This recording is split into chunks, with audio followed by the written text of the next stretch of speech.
हाय developers. सो आज की video में हम देखेंगे PHP इंटरव्यू क्वेश्चन से रिलेटेड वीडियो नंबर 12। सो आइए देखते हैं।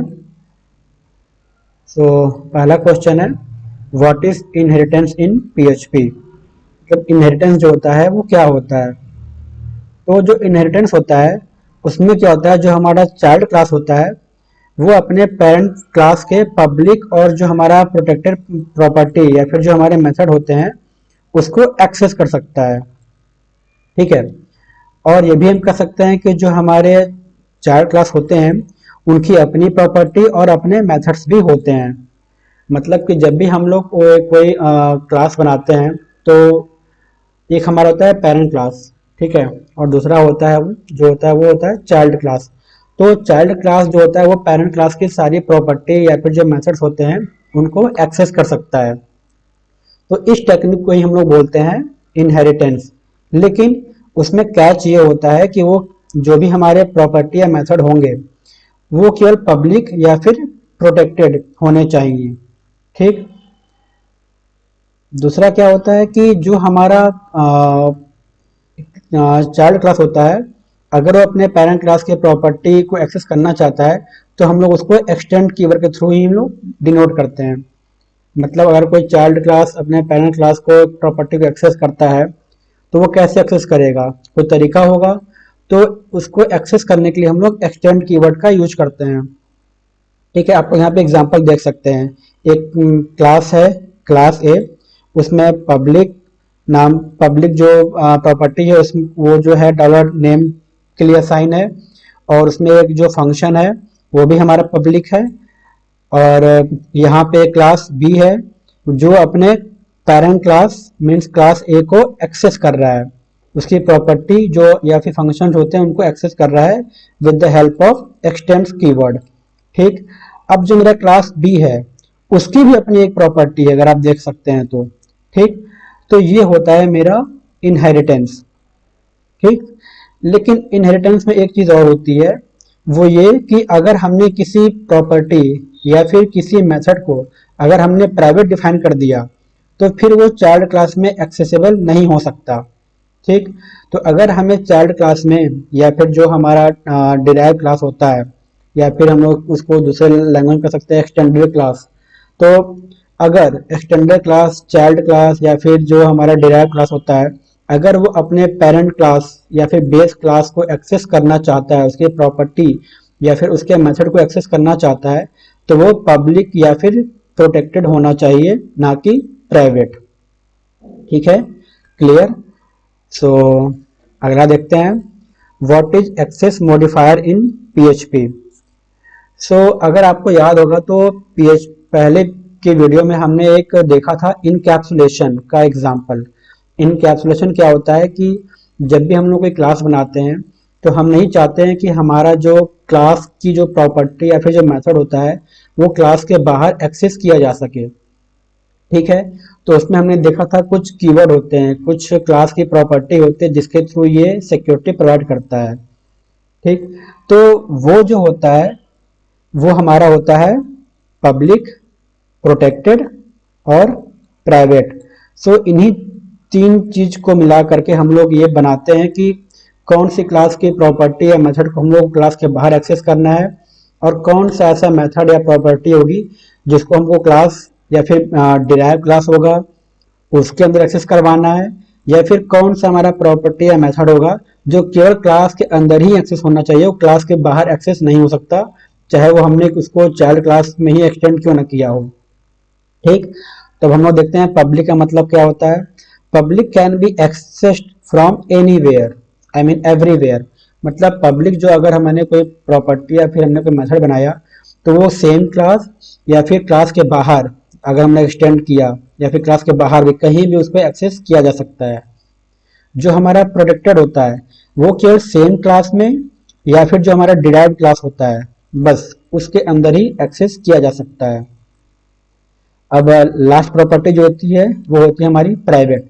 तो जो प्राइवेट होता है वो केवल और केवल क्लास के अंदर ही एक्सेस किया जा सकता है, मीन्स कि जिस क्लास में वो डिफाइंड है बस उसी क्लास में वो एक्सेस किया जा सकता है। वो क्लास के बाहर या फिर डिराइव क्लास में एक्सेस नहीं किया जा सकता है। तो इन तीनों को मिला करके ही हम लोग इनकैप्सुलेशन का एक एग्जाम्पल क्रिएट कर सकते हैं। ठीक, आप यहाँ पे एग्जाम्पल दे सकते हैं। पब्लिक जो एक मेरा वेरिएबल है पब्लिक, उसको हमने पब्लिक बनाया। जो हमारा प्रोटेक्टेड है, प्रोटेक्टेड को हमने प्रोटेक्टेड डिफाइन कर दिया, और जो हमारा प्राइवेट है उसको हमने प्राइवेट डिफाइन कर दिया। तो हम अपने हिसाब से कि हमें किस वेरिएबल या किस मेथड को हम वो क्लास के बाहर या फिर जैसे भी एक्सेस करवाना हो हम लोग डिफाइन कर सकते हैं। सो अगला क्वेश्चन देखते हैं, व्हाट इज फंक्शन या मेथड ओवरराइडिंग। ठीक, तो फंक्शन और मेथड ओवरराइडिंग जो होता है वो हमारे ऑब्जेक्ट ओरिएंटेड प्रोग्रामिंग का ही एक पार्ट है। ठीक, तो इसमें होता क्या है कि जो हमारा पेरेंट, ठीक है, या फिर जो हमारा चाइल्ड क्लास है उसमें जो फंक्शंस होता है उनका जो नेम होता है या फिर जो उनके अंदर जो आर्गुमेंट होते हैं वो सेम होते हैं। ठीक, मतलब फॉर एग्जांपल कि हमने एक क्लास बनाया और उस क्लास के अंदर अंदर हमने कोई प्रॉपर्टी या फिर हमने कोई मेथड डिफाइन किया, मतलब कोई मेथड डिफाइन किया और उस क्लास को हमने एक्सटेंड किया, और उस एक्सटेंड करने के बाद हमने क्या किया, सेम नाम का ही फंक्शन दोबारा बना दिया। ठीक, और जो हमारा जो पेरेंट क्लास था उस पेरेंट क्लास में जो हमने फंक्शन बनाया था उस फंक्शन में हमने दो पैरामीटर पास किया था। और जो हमने चाइल्ड क्लास बनाया, चाइल्ड क्लास में भी हमने क्या किया, सेम फंक्शन बनाया और सेम पैरामीटर पास कर दिया। तो अब यहाँ क्या हो गया कि जो मेरा पेरेंट क्लास है, पेरेंट क्लास का ही रिप्लिका मेरा बन गया, पेरेंट क्लास का फंक्शन का रिप्लिका मेरा चाइल्ड क्लास में बन गया। तो ये जो एग्जाम्पल होता है उसको बोलते हैं मेथड ओवरराइडिंग।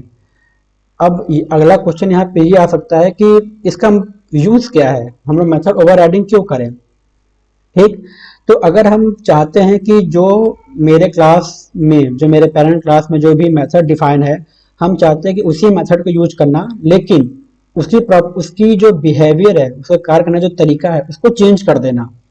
ठीक, तो उस चीज के लिए हम लोग ओवरराइडिंग का यूज करते हैं। मतलब जो हमारा क्लास है, जो पेरेंट क्लास है, जो हमारा बेस क्लास है, उसमें हमने जो फंक्शन बनाया और हम चाहते हैं कि सेम फंक्शन का नाम चाइल्ड क्लास में भी बनाना, लेकिन जो उसके कार्य करने का तरीका था पेरेंट क्लास में उसमें थोड़ा सा मॉडिफिकेशन ला देना चाइल्ड क्लास में। तो इस वजह से हम लोग मेथड ओवरराइडिंग या फिर फंक्शन ओवरराइडिंग का यूज करते हैं। तो अगला क्वेश्चन देखते हैं, व्हाट इज फंक्शन या मेथड ओवरलोडिंग। ठीक, अब ओवरलोडिंग में क्या होता है कि हमारा जो फंक्शन नेम है, ठीक है, जो हमारा फंक्शन है वो तो सेम होता है, लेकिन जो इसके नंबर ऑफ आर्गुमेंट है, मतलब जो हम फंक्शन के अंदर जो पैरामीटर जो भेजते हैं वो डिफरेंट हो जाता है। तो बस ये होता है अंतर ओवरलोडिंग में। ठीक, सो अब अगला क्वेश्चन देखते हैं कि difference between function overloading and function overriding. So कभी कभी हमसे ये क्वेश्चन जरूर पूछाता है कि फंक्शन ओवरलोडिंग में और फंक्शन ओवरराइडिंग में डिफरेंस क्या होता है। तो पहले तो हमसे ये भी पूछा जाता है कि फंक्शन ओवरलोडिंग क्या होता है, फंक्शन ओवरराइडिंग क्या होता है, फिर हमसे भी पूछा जाता है कि अब दोनों में डिफरेंस क्या होता है। ठीक है, तो हम यहाँ पर डिफरेंस देख लेते हैं। तो जो हमारा फंक्शन ओवरलोडिंग होता है उसमें जो हमारा फंक्शन का नेम होता है, ठीक, वो तो सिमिलर होता है, लेकिन जो उसके नंबर ऑफ आर्गुमेंट होते हैं या फिर हम कह सकते हैं जो हमारे पैरामीटर होते हैं वो डिफरेंट होते हैं। ठीक है, और जो ओवरराइडिंग है, ओवरराइडिंग में क्या होता है, जो हमारा फंक्शन का नेम है और जो हमारे पैरामीटर है या फिर जो आर्गुमेंट, वो दोनों सेम होते हैं, पेरेंट क्लास में भी और चाइल्ड क्लास में भी। तो ये डिफरेंस होता है फंक्शन ओवरलोडिंग और फंक्शन ओवरराइडिंग में। ठीक है, सो आज के लिए बस इतना ही। अगर आपको ये वीडियो पसंद आए तो प्लीज़ लाइक और सब्सक्राइब जरूर करें। आपका वीडियो देखने के लिए बहुत बहुत धन्यवाद।